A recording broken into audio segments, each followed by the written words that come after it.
Get ready. It's time for a well-deserved break, Pittsburgh. From the KDKA TV studios, it's Pittsburgh Today Live.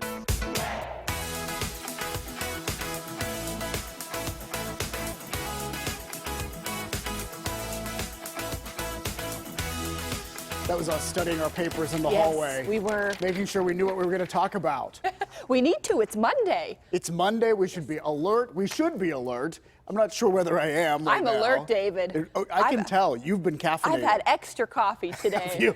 Oh, yeah. I am ready to go. Well, we're glad you're joining us. Heather has one more day off. She's going to be back tomorrow, but we have enjoy the company of Celina Pompeani Thank you, today. David. It's always fun whenever you're Always good to be in here. I'm not in here that often, so when I am, it's a treat. It is, yeah. And first off, we're going to talk about our weekends. Hopefully you all had a great weekend at home. And so the first thing I'm going to show is every weekend we go visit my dad in Armstrong County. And so as you leave the city and you drive north, take a look at this. Wow. So these are, the leaves are starting to change. So What a peaceful commute. I think it could be next weekend that they might be at their peak up where he is, or maybe 2 weekends. But then, you know, if you get a heavy rain, it washes all the leaves off and then you never get that peak. But it was looking good yesterday. So this is, just to make clear on this, Gary is driving. I am not driving and taping. I was going to say, David, that is very, very good. If you were doing that at the same time, which I'm glad you weren't. I would not do that. But all right, what so a there was great that. drive. I love fall. Fall is great. Oh, it's my favorite season. Is it? Because of that. Because There of the you go. trees and all because of these. the trees, because of the background behind us here on PTL. So the other thing I wanted to talk about was, so it was very late last week. We took my dad's cat, I keep talking about my dad's cat, Marvin, to the vet just to get checked out, and we were told that Marvin needs a little fiber. So apparently the diagnosis was, give him some canned pumpkin. So this is where I'm going with this. In case you're wondering, why are you talking about? This is a great photo, by the way, David. Thank you. Thanks. Yeah.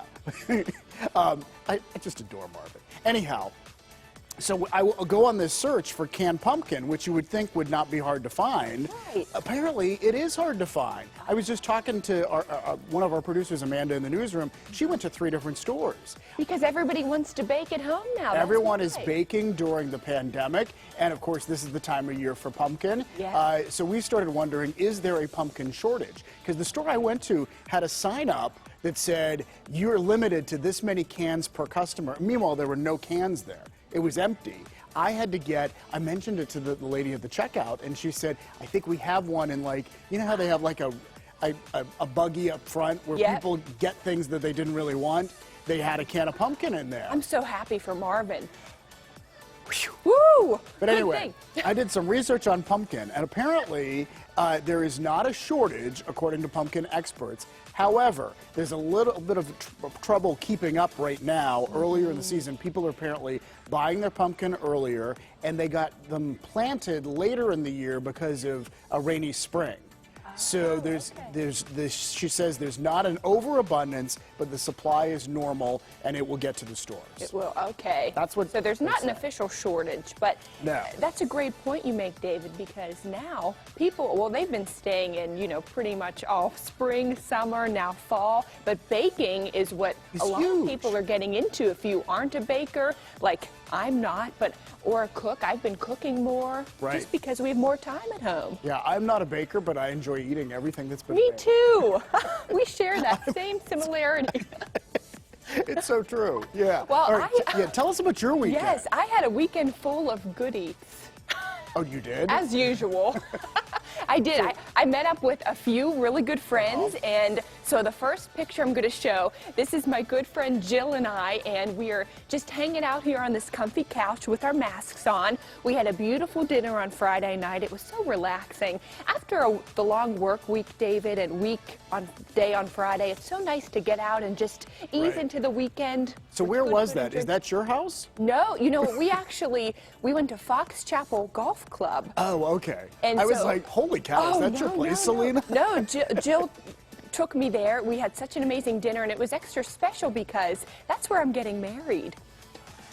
So it was such a great night, and so we got to look around everywhere, and it got me really excited. Yeah. And started imagining what that will be like. Yes. How you could Yeah, have it happen. Oh, yes. That's fantastic. I know. It's so great. important to have something to look forward to. And, you know, obviously you have a wedding to look forward to, but I just meant like a Friday night dinner. Yeah, like, you exactly. know? Or a Saturday night dinner. Exactly. I had another dinner on Saturday Oh, you did? night. Well, yeah. look at you. I did, and you guys, you will at home will recognize this face. Kate from Tom Henry Chevrolet. She's been in many segments on PTL. She and I met up for dinner on Saturday. It was so nice to catch up with her. Yeah. She's such a sweetie. Well, it's nice to be able to be social, you know, even, you know, taking precautions and all that kind of stuff, but being able to see people not just through a Zoom box. Yeah, oh, it's makes a so difference. nice. It really, we need that in-person interaction safely. Yes. And your final thing. Oh, I love your video is so cute. I Look can't at get this. over this. I tweeted this, so I'm sure many of you maybe have seen it already. So this is my niece Ellie and her boyfriend, Shawnee David. They are so cute. Well, they are cute. And look how he takes her hand. Yeah, so they were at the Pittsburgh Zoo, and Chelsea, her mom, of course, and Shawnee's mom, Brittany, took them there for a little play date last week, and Ellie was afraid to cross the bridge. So look at Shawnee. He runs back and he helps her What a across. gentleman. What a gentleman. So I always call Shawnee the future boyfriend, the boyfriend right now, but I'm hoping they get married someday because what a good story would that be? And you have this video, yeah. I know. You can play it at their wedding. Oh my gosh. When they get together. I would love that. Well, speaking of weddings and proposals, Jake Gensel got engaged and he posted this yesterday. Yeah, this is great. And he did it upright, down on one knee and everything. Yes, he did. He got engaged to his now fiancee, Natalie. So congratulations to them. Yeah, absolutely. That is a great weekend. Oh, great weekend.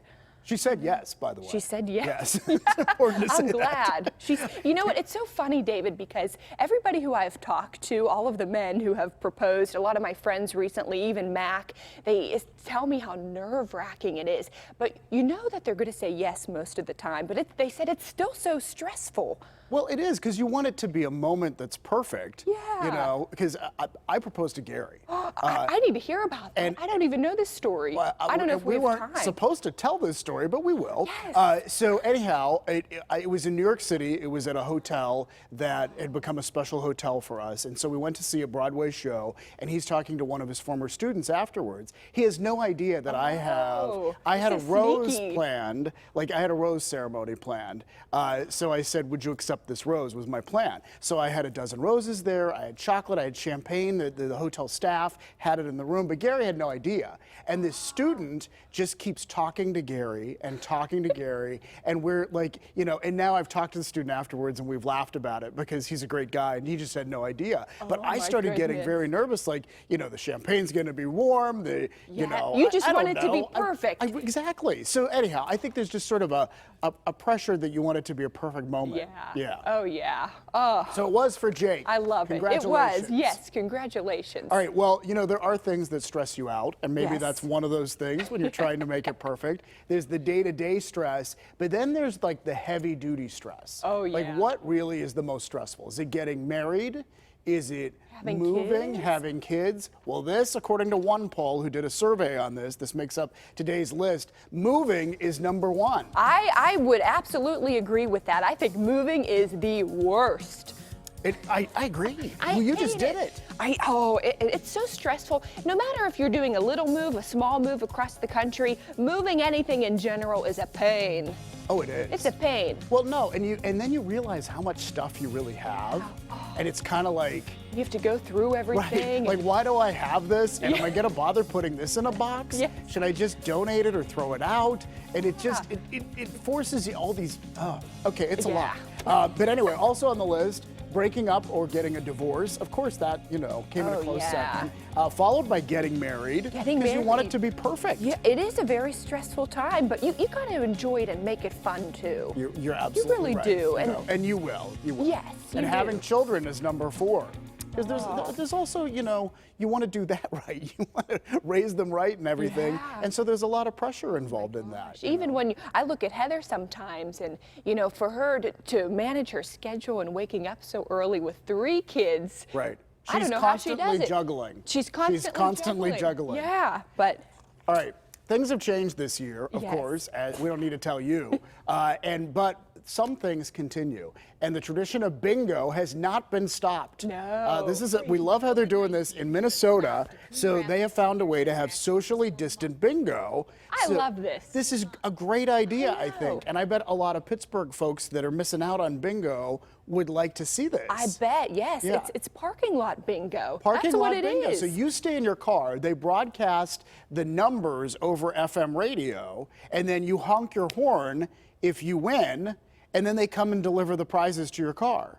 This is a genius idea. This is a genius idea. I normally don't play bingo, but I would play this bingo in my car. I would. Although, you know, the folks that you go to a bingo game and they have like 16 cards and they're not even using the They're dauber serious thing. bingo players. You might not be able to do that on your dashboard. No. I don't know. I don't know. Some people, they may have them all in the car, the back seat. It's really kind of mesmerizing. I know. All right, something else we wanted to show you that is a change this year. Yes. You know, a couple weeks ago, we showed you the guy from Ohio that built the candy chute. Yeah. So you could do trick-or-treating. For Halloween, yeah. It's a great idea. Socially distant, you just send the candy down the chute. Well, the Pitcairn police are urging everyone to be socially distant as well, and they shared this picture of another candy chute, which is really decorated up right for Halloween. I think people are really going to have fun with this. Yeah. It's just an easy way for kids to still enjoy trick-or-treating while keeping a big distance in between and everybody the house. can see their costumes. They can wave to them from the porch. And you could decorate that pole. You can make it right. really special. So we want to say who this is, and I'm Yes. lost in the. Oh, Yes. it's Mr. and Mrs. Tom Martin's house from North Pitcairn, and now the Pitcairn police are asking people to post pictures of their chutes if you have a candy chute on the Pitcairn police Facebook page. Yeah. You know what? Speaking of Halloween, I'm still stressed about our costumes because I said the one day I was watching Heather and David, and they said that we should make our costumes this year, and that's what I am Heather not said. crafty at all. So that's what's stressing me out. I know. I'm a little panicked over this too. Over the Yeah. weekend, I was like, "What are we going to do? make?" I mean, Halloween is right around the corner. You know what I might do if all else fails? I'm going to wrap myself in aluminum foil, and then I'm going to put I'm going to be a spoon or a fork or a knife. I love and it. I could be a fork, you could be the spoon, perfect. Ron will be a knife. We could just be I don't know. utensils. Yeah. I love that idea. That's my last minute thing that we'll Well, do if we have to. I'll never forget last year when you were the Cowardly Lion. You were from the Wizard of cowardly, Oz. and you had all those ice packs on you in here because it was hot, and that was a hot costume. I lost a lot of weight that day. Okay, hey, Okay. it's time to take a break because we want to bring you something really inspiring to start off our week here on PTL. We will show you the latest act of kindness from Mr. Good Deeds guy himself, John Potter, how he discovered a need and figured out how to help with a little bit of work and a whole lot of heart. Plus, with this election season being like none other, should we be doing anything different with our investments to get ahead of what comes on Election Day? Should we be making any changes with our savings? Find out what our expert says in today's Money Monday. And speaking of money, wait until you see this estate just outside Pittsburgh. It is a hidden gem on 171 wooded acres with a gentleman's farm, a pond, and every luxury you can think of. And this property is for sale. We will show you around and tell you about the asking price, Celina. That's coming up. Oh, I can't wait to go inside there. Thanks so much for joining us on this Monday, the first October Monday of the month 2020. We'll be right back after this quick break.